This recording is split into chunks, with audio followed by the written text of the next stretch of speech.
Hey everybody, Mr. Regan here, and today we're going to be looking at our Newt population survey as we dive into this guide video and begin breaking down how we're going to take what we have looked at, what we've learned, and begin applying it to our Newt population. So in this video, I'm going to be breaking down how to analyze the histogram and environmental data, similar to what we did in our previous tasks, but now with our Newt population. We're going to be looking at how to rewrite the best claim and support it with evidence from the histogram. So we're going to be breaking down those two main ideas in our very last task. You're going to start by clicking on the diagram of our Newt population and looking to answer two important questions.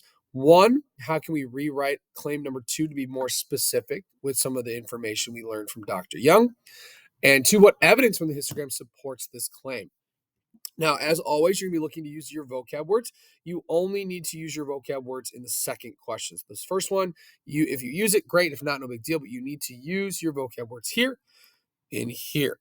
So when you click on the Newt diagram, you'll notice a few things. This was the one sent by Dr. Dr. Young. And we have our claims here that some of our park guests had originally made about our newts. So about 50 generations ago, we had a population of newts with our different levels of poison. In terms of our distribution, we see that at the very beginning, we had a high distribution for our low poison levels, so 1 through 4. We see some medium distribution in 4, 5s, and 6s. And when we get to 7s and 8s, we have low distribution. So we have a very high level of variation, and we have our distribution going from high distribution on the left and decreasing to a low distribution on the right. In this environment 50 generations ago, we had no snakes. Now, as time passed, snakes, as we can see, entered the environment and our distribution changed. We see that the distribution flipped similar to this first one. We have now a high distribution of high poison newts, 10s, 9s, and 8s, some medium distributions at 7s, 6s, and then some low distribution at 5s and 4, with no distribution at 3s, 2s, and 1s. So we went from having a very high variation to having more of a medium high or medium variation overall. So looking at this, we had our two claims that helped explain what was going on. Individual newts became more poisonous because they are intelligent and wanted to in order to survive.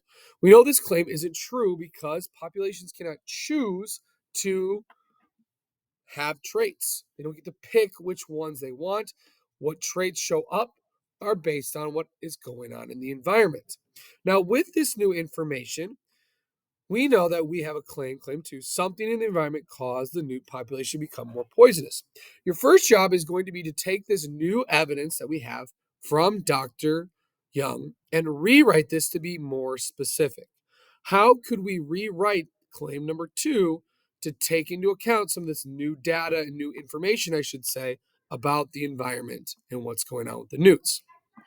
Once we do that, we're then going to begin diving into what evidence from the histogram supports this claim.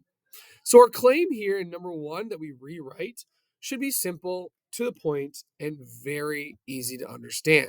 We don't need a ton of detail. We just need more specificity as to what related to the environment is causing these changes. Here's where we begin to look at using our vocab words and explaining the data and evidence that supports that claim. This is where we begin to make the connection between what's going on in the environment and what we see in the histogram. So, as you dive into this, we need to make sure that we're rewriting claim number 2 to include that new evidence we have, or new information, I should say, we have about the environment.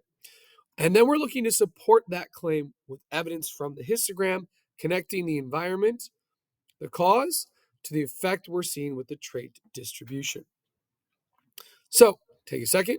Do we understand how to analyze the histogram environmental data? Do we understand how to rewrite the best claim and support it with evidence from the histogram?